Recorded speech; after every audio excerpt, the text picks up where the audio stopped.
IPL का grand finale Punjab Kings और royal Challengers Bengaluru के बीच खेला गया। आरसीबी ने खिताब जीता। आईएसएच न्यूज ने इस पर एक वीडियो जारी किया है। यदि आपने उसे नहीं देखा हो तो अवश्य देखें। आरसीबी शानदार स्वर्ण आईपीएल ट्रॉफी पाकर बेहद खुश थी। हालांकि लोगों ने ट्रॉफी को लाल रंग से ढके हुए दिखाते हुए तस्वीरें बनाई। ये सोशल मीडिया पर वायरल हो गया। लेकिन ट्रॉफी पर खून जैसा लाल रंग क्यों लगा था? इसका कारण है बेंगलोर स्टेडियम के बाहर हुई दुखद घटना, जिसमें कई लोग मारे गए। मैं बताता हूं कि हुआ क्या। जैसा कि पहले बताया गया था, 4 जून 2025 को विजय परेड दोपहर 3:30 से शाम 5 बजे तक निर्धारित थी, जो बेंगलुरु के चिन्ना स्वामी स्टेडियम में समाप्त होनी थी, जहां जश्न मनाने की योजना बनाई गई थी। हालांकि एक रात पहले 3 जून को विधान सौदा से चिन्ना स्वामी स्टेडियम तक खुली बस परेड की योजना रद्द कर दी गई थी।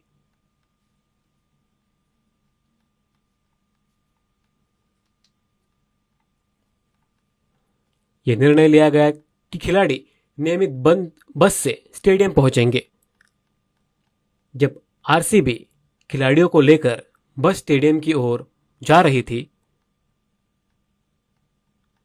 वहां पहले से भारी भीड़ जमा हो गई थी, जिससे बस को आगे बढ़ना मुश्किल हुआ। बस जल्दी पहुंच सकती थी, लेकिन अपने आइकॉन को देखने के लिए प्रशंसकों की भारी भीड़ उमड़ने के कारण बस की गति धीमी हो गई। स्टेडियम में केवल 35,000 लोगों की क्षमता थी, लेकिन बाहर 2 से 3 लाख लोगों की भारी भीड़ उमड़ी।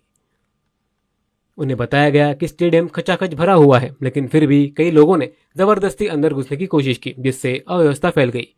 रिपोर्टों के अनुसार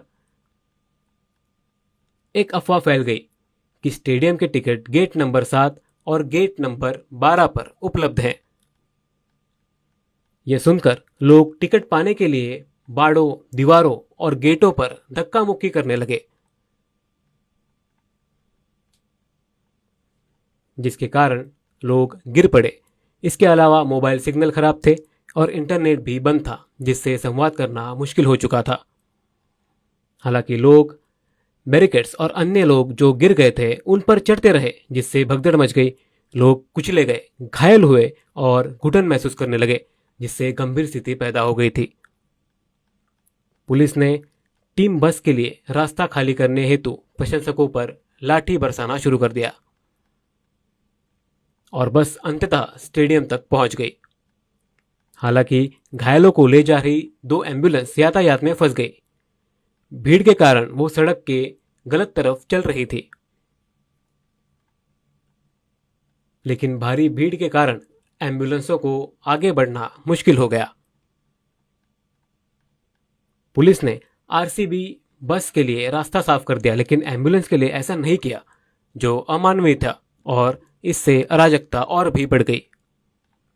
भगदड़ में 11 लोगों की मौत हो गई और 50 से अधिक लोग घायल हुए, जिनमें से कुछ की हालत गंभीर है और कुछ को सांस लेने में दिक्कत हो रही है। घायलों को अस्पताल ले जाया गया। इस बीच स्टेडियम के अंदर आरसीबी की टीम लंबे जश्न के लिए तैयार थी। जब पुलिस ने उन्हें बाहर लोगों के मौत की सूचना दी, तो टीम को यह सुनकर झटका लगा और उन्होंने जश्न को कम समय में ही समाप्त करने का निर्णय लिया। केवल विराट कोहली और कप्तान रजत पाटीदार ने भीड़ को संक्षिप्त रूप से संबोधित किया और फिर मैदान के चारों ओर ट्रॉफी को परेड किया। टीम ने बाद में कहा, हमें लोगों की मौत का गहरा दुख है और चूंकि प्रशंसकों की सुरक्षा सबसे महत्वपूर्ण है, इसलिए जश्न को छोटा कर दिया गया। आरसीबी टीम ने मौतों और भगदड़ पर गहरा दुख जताया है। प्रधानमंत्री मोदी, महान क्रिकेटर सचिन तेंदुलकर और अन्य लोगों ने मृतकों के परिवारों के प्रति अपनी संवेदना व्यक्त की है।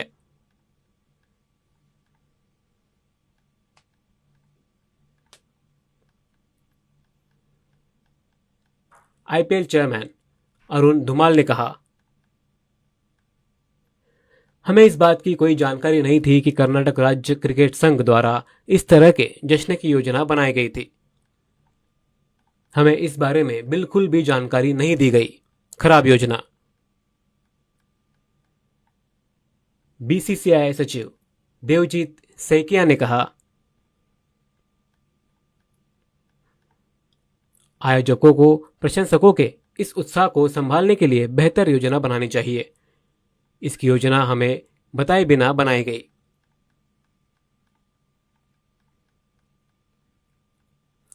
कर्नाटक क्रिकेट एसोसिएशन के अनुसार उन्होंने केवल थोड़ी अधिक भीड़ की अपेक्षा की थी, लेकिन उन्हें यह जानकर आश्चर्य हुआ कि वहां लगभग 2 से 3 लाख लोग एकत्र हो गए थे, जिसके कारण अराजकता फैल गई। देश भर के लोगों ने भीड़ के खराब प्रबंधन, जिसके कारण भगदड़ मची, के लिए कर्नाटक के मुख्यमंत्री सिद्धारमैया को दोषी ठहराया। मुख्यमंत्री सिद्धारमैया ने तुरंत दोष टालते हुए कहा, प्रयागराज कुंभ मेले के दौरान भी 50-60 लोग मारे गए थे। क्या हमने तब आलोचना की थी?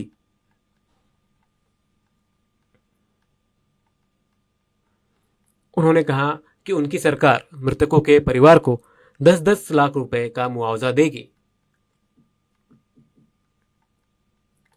भगदड़ का मुख्य कारण उचित योजना का अभाव था, जिसने दुर्भाग्यवश जीत की खुशी को बड़ी त्रासदी में बदल दिया। खबर और वीडियो वायरल हो गए। याद कीजिए, भारत की T20 विश्व कप जीत के कुछ दिनों बाद उत्तम योजना और प्रबंधन के साथ मुंबई में एक भव्य विजय परेड का आयोजन किया गया। वानखेड़े स्टेडियम के अंदर लगभग 1 लाख लोगों का अच्छा प्रबंधन किया गया, जबकि बाहर 4 से 5 लाख लोग एकत्र हुए। मुंबई की तरह जहां परेड बाद में आयोजित की गई थी और भीड़ को अच्छी तरह से प्रबंधित किया गया था, वैसा ही बेंगलुरु को भी करना चाहिए था। ICS न्यूज़ अपनी हार्दिक संवेदना व्यक्त करता है।